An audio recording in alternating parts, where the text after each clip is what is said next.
Yen Sid calls them the Unversed.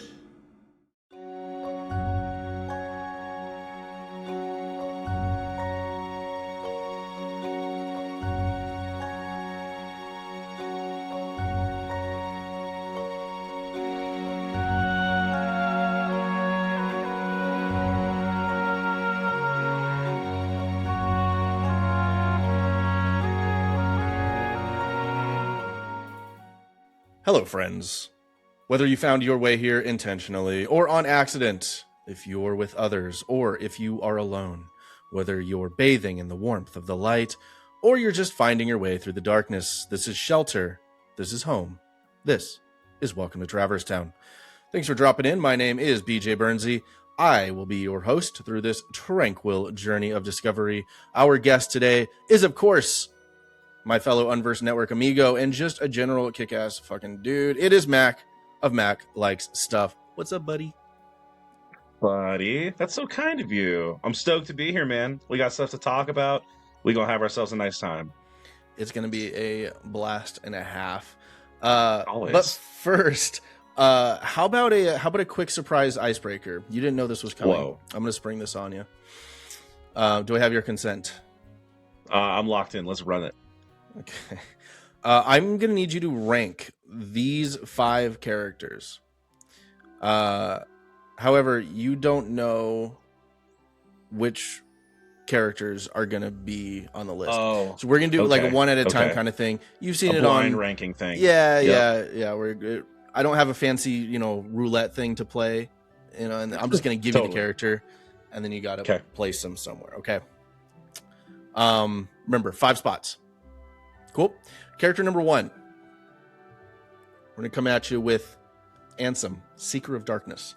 The first boss of the first main baddie of the first Cage game. He's a classic. He's a great main heel in the first game. I'll put him at a solid 3. I think he's a good starting point. Ooh, right in the middle. There's a lot of cool characters that come in after him. There's a lot of characters that are kind of mid that come in after him. I think he's a good number 3 spot. Cool. All right. Right in the middle. Okay. Your next character is going to be Merlin. Do we like Merlin more or less than Ansem, Seeker of Darkness? Yeah, I have a soft spot for Merlin, and he's always been like a cool like addition. I think that like how he's used in like KH1 and like how he like teaches you magic and like his house and everything is cool, but he doesn't really do that much. He just kind of like exists, especially in like KH2. Like you just kind of go to his house and like Final Fantasy folks just kind of chill there. He doesn't really do much else. I'm gonna go with a 4 for Merlin. A 4. He is the bridge to the 100-acre wood. Yeah, and that's cool. That shouts out Tuesday the 3rd. That is tight. But we're gonna hit you with a Ventus. I do be liking Ventus, man. I'm a huge BBS guy. I'm a big BBS defender. Terra's like one of my favorite characters. Ventus is way up there. He's gonna have to be 1 or 2. Are there characters that I like more than Ventus? Probably. But are there many more? No. Boy. I am gonna I don't know who else is coming on your list. Yeah. I'm gonna hazard a guess here. I'm gonna actually go ahead and go 1. I think Ventus is awesome. Ooh, his story is great. He's expanded upon so well in K-Hux. Let's go 1. Okay, Ventus at 1. So we got Ventus, nothing, Ansem, Merlin, right? And nothing. Yep, and then nothing. That's right. Okay, here we go. Get ready, gang. Controversy abounds. Oh God. Your girl Kairi. I'm happy putting her 2. I think she's a perfect 2 spot. Right. Yeah, that's perfect for me because Kairi's great. We got love for Kairi, but she needs more. We all know that she needs more. So she's perfect for a 2 spot. Mm-hmm. Okay. Now, so you're gonna hate me. Oh God. Yeah. The last character is Terra. You heard it here first. He is like number 1. You heard it here, folks. That's so crazy. Prefers Ansem, Merlin, Kairi, and Ventus over Terra. This is fake news, bro. That's so tough. I actually, man, that's so brutal. I mean, that's how the game works. I gotta put him at 5, but know that is not something I do happily. No. That is not something that I agree with. Sorry. All right, there you have it. So yeah, we ready to roll right into this thing? Let's do it, man.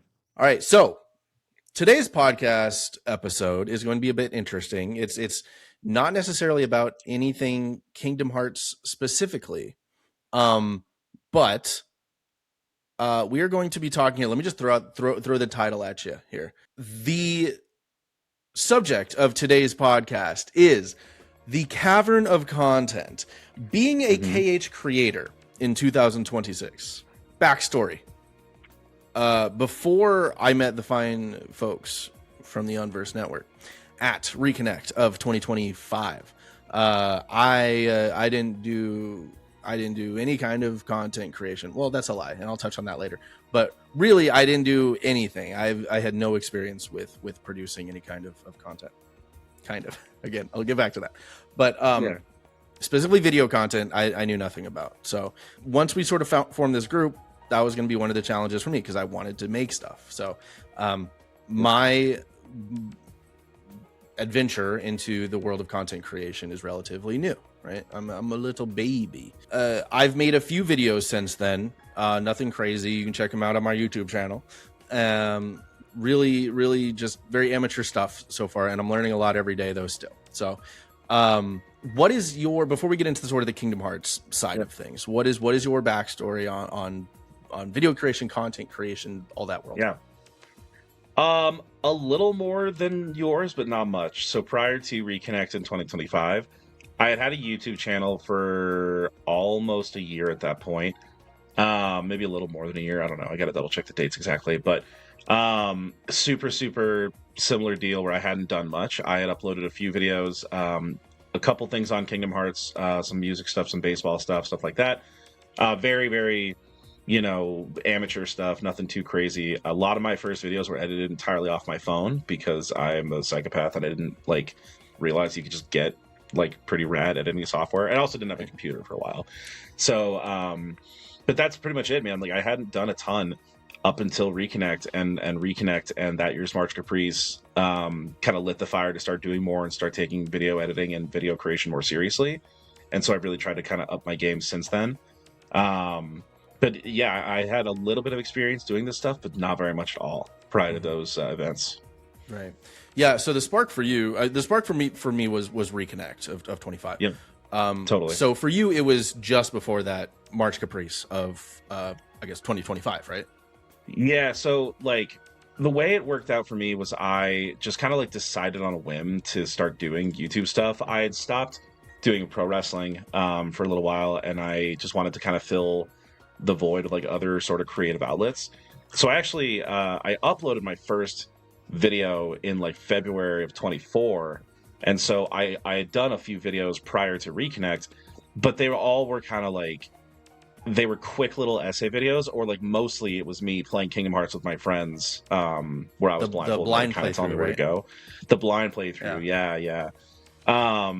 And then I did a couple other videos. My longest one and my biggest one is this retrospective on Chicago sports. And so I had done some videos prior to Reconnect, but that's what really kind of lit the fire to do more and kind of go bigger, which is funny because if you look at the dates of the videos, I've only posted a couple videos since Reconnect, but that's because I've been putting more of my time into the Unversed, right, and doing more videos with us and kind of building our platform a little bit more. So that's something I'm going to try and build up more this year, is my own stuff as well as Unversed stuff. But yeah, Reconnect definitely lit the fire to really kind of level up my video editing software, level up, the kind of style of stuff that we do. Absolutely. Mm-hmm. Yeah. And I mean, we can kind of transition into the software aspect of that. How much easier did it become for you to start to do video editing and all that when you moved from working on your phone to working on Resolve or whatever you were using at the time? Totally. Yeah, I do use Resolve. That's kind of my go-to now. It was weird because it's in a way, it's almost easier to do it on your phone because there's apps that I've talked about a little bit in other videos where I have InShot, which is a free video editing app that you have to use it with your thumbs, you know what I mean? But it has decent stuff. It's got filters and transitions and little animations and stuff like that, and that can be super easy and hip to throw on some of your videos. But obviously Resolve is way more powerful, can do way more, You just have to learn how to do it. And so for me, that was part of the reason the output slowed down, is because I had to kind of relearn this entire new software, and create a whole new kind of part of my brain that was like, hey, we're not going to just use this like quick little animation button. Now we have to actually like key things in, and you know what I mean, and kind of program things and tie things in together, you know what I mean? And so that was something that took me a long time to get used to, and I'm still learning, you know what I mean? My videos and my editing style is still very amateurish compared to some of the, you know, unbelievable work the content creators in the Kingdom Hearts sphere and beyond all do. So it's always still a process, you know what I mean? Always still learning. And I mean, the awesome part about creating content in today's world is the fact that you can make a whole video on your phone, and Totally. the accessibility part of it is so cool, because there's so many ideas in the world. There's so much novelty that's yet to be put out there. That is, you know, 30 years ago, it would stay up here in a lot of these people's, these great creatives in their heads. But now that we have, it's just so much easier to do it, which there's a downside to that too, right? We get some, you know, ill-intentioned art as well. Maybe that's a whole other podcast. No, it's true though. But it's funny with Kingdom Hearts though, because it's like you have so many outlets and you have so many like tools. But then the hard thing about being a content creator, and this is kind of like what I was thinking about when we talked about this subject initially, was like, it's also hard to be a creator in this space, in this fandom, because like, I don't know, like, I guess I'm curious where you feel, because for me, I sometimes feel like there's not much to talk on because it's already been talked about. It's such a fascinating, you know what I mean? Like, it's been, it's a fascinating like it's subject. already been discussed. Right. Yeah. What's your thought? I think I have the benefit of coming into the world at the point that I'm doing so. And the reason why I'm saying that is I have ideas and I have perspectives that I still think have not been put out there into the world. And, you know, that was kind of one of the reasons why we started this whole thing, right? And we're seeing evidence of that, evidence of the fact that there's so much untapped territory in the fandom, in the community. We're seeing that through these events, through Reconnect, through March Caprice, specifically March Caprice. Reconnect is more of a gathering, right? And then March Caprice is actually, you know, here's like this, all this, the art, showcase, the showcase. And there was so much newness and so much originality and creativity. And for a game that's given us not a lot in the last half decade, right? And so when these events happen, it's so refreshing, and it just reignites that spark that, again, for me is still new, and you as well, relatively. So so yes, it is difficult. Like if we were making content for, I don't know, it's a popular game right now. Well, it'd be like if we were saying, oh, let's do like a brand new deep dive into like Ocarina of Time. You know what I mean? Like that's a game that's been out for so long and is so heavily discussed and is so, you know what I mean, talked about to death. And it's like, I guess this might be something that I struggle with in particular, is like, am I saying something that has not already been said? Like, you know what I mean? Like, is my perspective one that is truly new and unique, or is it just a regurgitation of something I've heard before? You know what I mean? And like, that's an internal battle that I struggle with all the time. Yeah, that's tough. And that was, and I'm going to sort of revisit what I teased in the front, because a lot of I have a background in music production, very amateur music production. I'm linking your Spotify. You can't make me not do it. It's happening. I went to school to be an audio engineer, and I wanted to be pushing faders and pushing buttons on the big old console. And I really actually wanted to get into post-production, which is on more of the film and TV and video game side of audio. But through that, you know, you learn, you know, these like Pro Tools and Logic and even like Audacity. A lot of the skills that are used with that software actually translate really well to I've only used DaVinci Resolve, but to video editing software. And it's a lot of the fundamental stuff, maneuvering and then, you know, splicing things and stuff like that. And so I think the same can be said though with this idea of of originality, and specifically with music writing, that was always a big thing for me. It was like, man, this melody sounds amazing.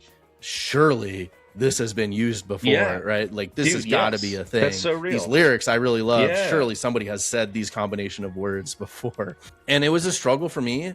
It's still a struggle for me, but I did get to a point where, and I think I read this or I heard this somewhere. This is not like an original thought, but that's just it. There's no such thing as an original thought. I've seen videos of like sampling, right? So samples that are used in songs, and it'll be like, hey, bet you didn't know that this song was actually a cover of this song, or this song used a sample from this song from like 20 years ago, which you're like, oh, okay, cool. That's fascinating. What really blew my mind though, is in those videos where it'll be like, hey, this sample that you know in this song, that was used in this song 20 years ago. Hey, it turns out they were using a sample from 20 years before that. 100%. So there's no such thing as original ideas. Yeah. I think the point, the goal rather, is to take the ideas that you've experienced, that you've brought into your life and your mind, your soul, and then fuse those, and then do something with that combination, alchemized with your own experiences. Yeah. And that's what creates your own unique voice, and that's what creates newness and novelty. And so maybe the idea has been talked about before, but it hasn't been talked about by you, and it hasn't been talked about in the style that you're talking about.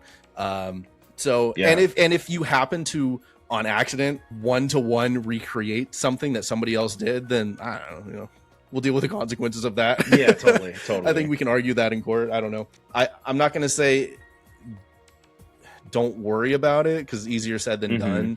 But I try to tell myself that I as much as I can. No such thing as an original idea, but there is such thing as like an original voice. And so that's kind of, I guess what you have to go for. I think it's great, man. I love that perspective. And I think, it's one of those things that like, so I've talked with like people, right? My friends, my confidants, whatever, about like that exact thing where I say, hey, like, for instance, like the March Caprice video I just did for the 2026 edition of March Caprice was Star Wars in Kingdom Hearts 4. We have this big potential confirmation. People claim that Star Wars is going to be in Kingdom Hearts 4. There's a lot of people that think it's like a guarantee. What does that look like? What's like that actually going to, appear to be in the game itself? And so I talked to people and I was like, look, like this has already been talked about. Like people have brought up what worlds they think that could be in the game, and what characters there could be, and what battles it would look like, and things like that. And I was like, is this even an appropriate topic for me to get into?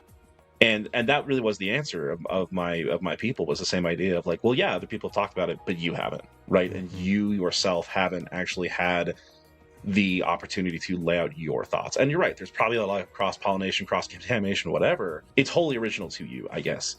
And I think that it's so important that you say that, because I still, like, to this day, man, like when I'm writing these scripts for videos for my channel, or for when we're coming up with ideas for the Unverse crew, it's like I have to remind myself of that it's just a constant thing of like, yeah, like this is new to us. And when we have so many different things we do on our channel with Unverse. We do the press the buttons, we do hot ones, we do reconverse. Like even reconverse, like reconverse is derivative of Around the Horn from ESPN. Like it is, like that is where that comes from. It's because I loved Around the Horn, I love that style of conversation, and I thought we could turn into a Kingdom Hearts thing. I'm waiting for the cease and desist from Disney here any day.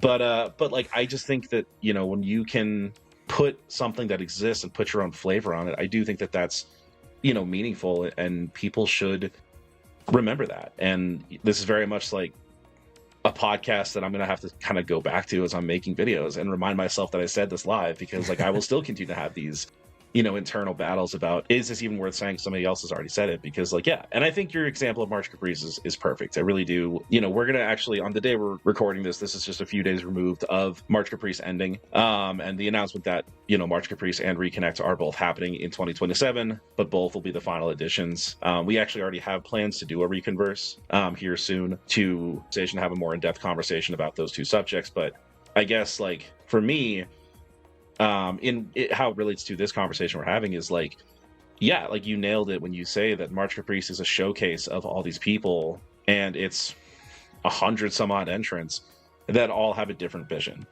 that all have a different interpretation of the series and like what it means to them. and they choose to showcase it in that way. Yep. And I'm sure in the history of March Caprice, there's art that maybe, you know, has similar vibes to other art, or there's like videos that have similar topics or whatever, but like, who cares? Like, make it yours, you know? Yeah. And so Right. when we talk about the concept of being a KH content creator, like, that's what it comes down to, is like, even though there hasn't been much, you know, released in the last couple of years, like, just make it, man. Just make it yours. Yeah. And I think your video in March Caprice was the best example of that. We've had these games for 20 whatever years, and you make this like hysterical video. He hates when I put him over, but I'm going to do it. This hysterical video of the ledge in Deep Jungle. Like, no one's ever made like a very specific, rambly comedic video on that subject, and it was great. It was one of the highlights of the event for me. I think that's awesome, man. Well, and just, I mean, throwing it back at you though too. I mean, the Star Wars video you made for March Caprice was amazing, and that link will be right here. There you go. Nice. Yeah. Sorry, editor Mac. But that was like you said, that was a case where, yes, people have made videos on Star Wars in Kingdom Hearts. I've seen actually a few of them. I've not seen one that handled it the way you did, with your specific brand of voice and comedy. There's many parts in that made me laugh. I don't want to spoil anything, but the comparison you made between a Kingdom Hearts character and a Star Wars character of canine background was amazing. Thanks, I was like, oh my god, it's so good, and it was great. So yes, everybody at home, check that out. Also, would be remiss if I didn't say, because I have to do this every time it's brought up, KH Guides and everyone who helped out the Reconnect. I mean, thank you so much. Everyone who's involved with March Caprice, thank you so much. Facts. Holy shit. I mean, I wouldn't be here. We wouldn't be here if it wasn't for y'all. Literally.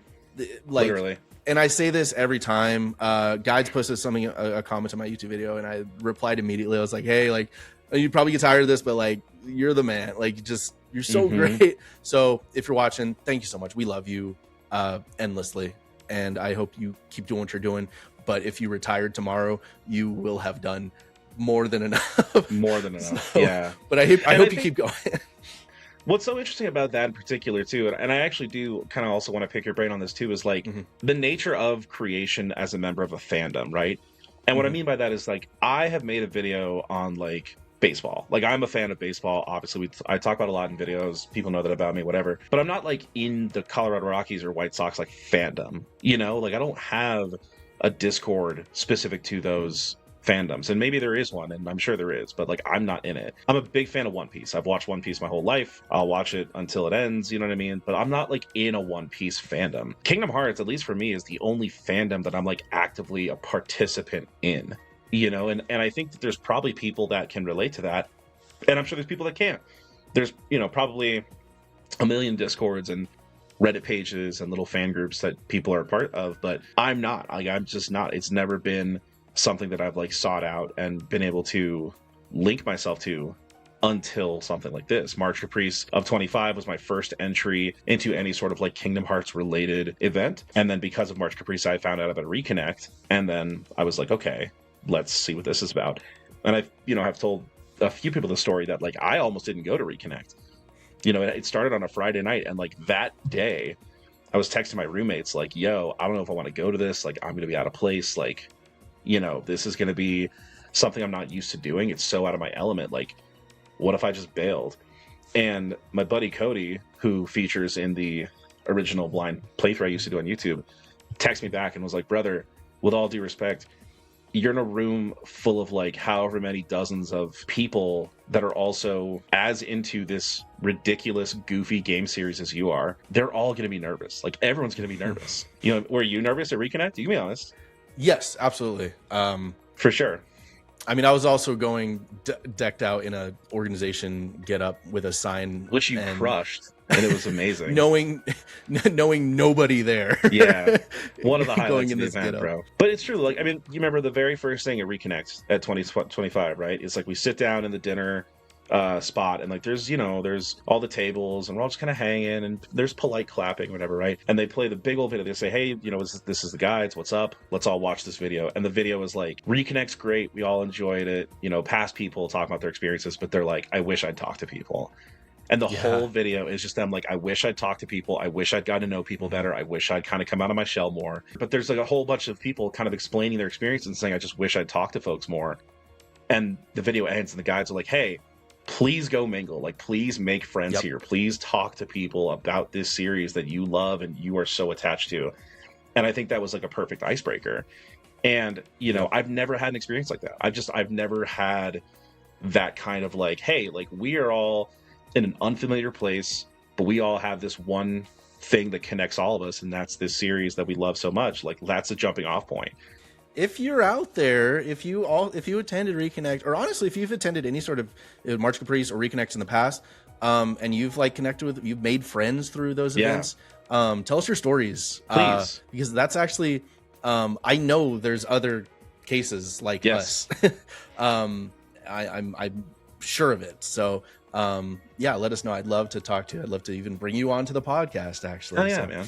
I mean, kind of connecting this back to sort of the content creation thing is, there is a lot to be said about being a fan of this one thing, this one, I don't know if I call Kingdom Hearts niche, but it's certainly not the most mainstream thing. Say it's niche. I think that's a fair. Yeah, I think it's fair. A level of nicheness, if I may create a word. And so there's that, but then there's also, and you'll understand this as a Rockies fan, and I understand this as a general Arizona sports fan. There's a lot to be said about trauma bonding with your fandom. Yes.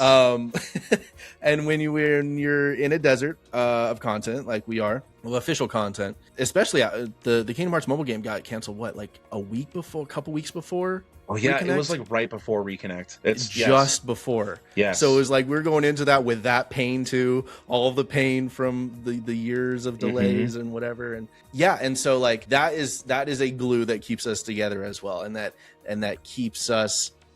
We laugh about it, and through the laughs we have these bonds, and through those bonds we have. I keep coming back to novelty. I'm sorry. I just that concept is something that I'm really passionate about. Putting something new into the world, and through those bonds, that is what creates that novelty. That's what gets those juices flowing, because you're talking to you're throwing out ideas. New ideas are happening between people of different experiences, backgrounds, perspectives, and now suddenly, oh, what if this? What if that? And as long as that keeps happening, then I don't think there will be a desert in terms of fan content. I think that's great. We might not be getting anything official, but the fans, the community there will always be a source of novelty. And I think what's so cool about that, as it specifically relates to Kingdom Hearts, is that like there's so many different aspects of the series that people latch onto, right? Like, first and foremost, I think people like the characters. I think people, especially because, you know, so many of us grew up with the series in sort of our middle school-ish teenage years, right? Whether that be Sora and Riku and Kairi, or like the organization, or like in my case, like I don't know why, man, but like I've always just really fucked with the BBS trio. Like I've always felt a kinship with like Terra, and like, you know, a lot of people really have attachment to the characters, and they build think pieces and essays and cosplays and things off of that. Or there's all kinds of great gameplay analyses, and there's crazy challenge runs that you can watch, or there's all kinds of great art. We talk about that and the art that's being created, and that's so cool. And I don't know. Again, I'm not in a whole bunch of other fandoms, and maybe this is very common, right, for other fandoms. But at least for me, like in my limited scope, that's crazy that people are so creative and they're so willing to put in the time and the effort and apply like all of these crazy creative ways of showing their love and appreciation for these different aspects of the series. And I think, to your point, like that's what helps keep this alive during this long drought. And I'm just constantly blown away at how I'm gonna like get sick of the word creative, but how creative the people in this community are, that they still find new and exciting ways 20 whatever years later, right? We've had 20 something years with this series. They're still finding new and interesting ways to show their love and appreciation for these characters and these stories and these encounters. Like, it's that kind of thing that inspires me. Agreed. I am curious though. I'm gonna Put me on throw the out spot. another ask. Do it. Of not you, of anybody who wants to comment. If you happen to be a member of the Kingdom Hearts community, fandom community, and another fandom / community, let us know give us some like comparisons there. Do they how well do they stack up against? That's a great question. You know what we know, how great we know that the Kingdom Hearts community is. That's a great question. You know, I'm curious, just because I mean, there's so much love too in this fandom and community, and it's, you know, you have some toxicity. You have that with any fandom always, but for the most part, it's overwhelming love and welcoming. Yeah, and I think that's kind of due to the fact that we've been so dry for so long with content from Kingdom Hearts. We've kind of, this patience has bred this love and acceptance and welcoming. Yeah, I mean, it's just a cool fandom, man. It is, man. I mean, making the video that I did for March Caprice and the other ones that I had made before that were a struggle at times, but like just knowing that whether it's good or bad, it will be, I don't want to just say accepted, but it'll be welcomed. Yes. Right. They don't necessarily have to love it or hate it, but they're encouraging this content, and that alone is so much fuel for me to keep making more. So I equate it to like a tattoo. I don't know if you have tattoos. I know you have tattoos. I don't know if you feel this way about tattoos. You get a tattoo and you're like, ow, holy shit, that hurts. I don't know if I want to go through that again. And then like the next day, maybe 2 days after it heals, you're like, no, please cover my body. One? Yes. When can I go to my next one? So 100%. Yeah. I don't know. But yeah, I mean, like I said, I think there's always going to be that love and that passion for this. So I'm excited for what, hopefully what I can do, but also for what everyone else is doing. Again, this March Caprice event just re-energized that hope and optimism for the fandom, the community, and the games. And yeah, I think we can kind of wrap it up. Any sort of last points you wanted to? Just make it, man. Just make it. You know, again, we are two like small time creators. Like we are, right? We are a small time crew. Even the Unverse crew. Like we're just getting started, and we have all kinds of stuff that we want to do, and we're trying new things, and we're continuing to kind of throw our like flavor of like content creation out there.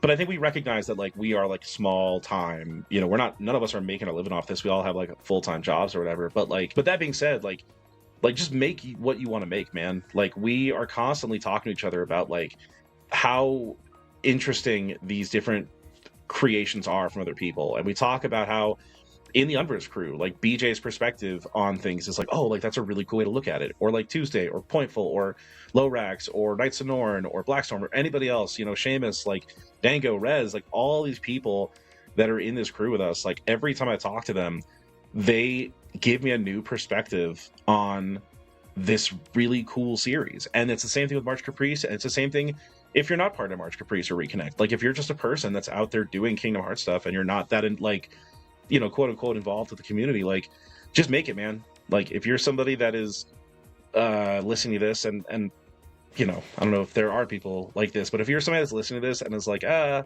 don't know if I should like make this new thing, it's kind of cringe, or it's like maybe it's been talked about before, or I don't know if I could put my perspective on it. Like who gives a shit? Like it's so true, man. BJ just said it. Just make it, man. Yep. Just make it, man. I echo that too. I think if you walk away with nothing else from this podcast, walk away with that. Just make it. Whatever ideas you got, put it into the world. The world is better with those ideas. I'm gonna do a logo. Okay, well, cool. Thanks, Max, so much for joining me. For sure, brother. Appreciate you a bunch. You can follow Mac at Mac Like Stuff on everywhere. Right? What are all the socials for you? Yeah, it's what it is, man. It's at Mac Like Stuff on everything. I got a YouTube, I got the Twitter, I got the Blue Sky, I got the Instagram. Just hit me up, man. Always down to talk sports or Kingdom Hearts or music or whatever, man. And if you're a Kingdom Hearts fan or creator yourself out there and you want to be on the podcast, shoot me a message. And as always, appreciate you for watching, and we'll see you next time. And may your heart be your guiding key. Goodbye. Thanks so much for watching. Stay updated on the Unversed Creative Network by subscribing on YouTube or by checking out our website. And feel free to hit us up on Twitter or on Blue Sky. See you next time.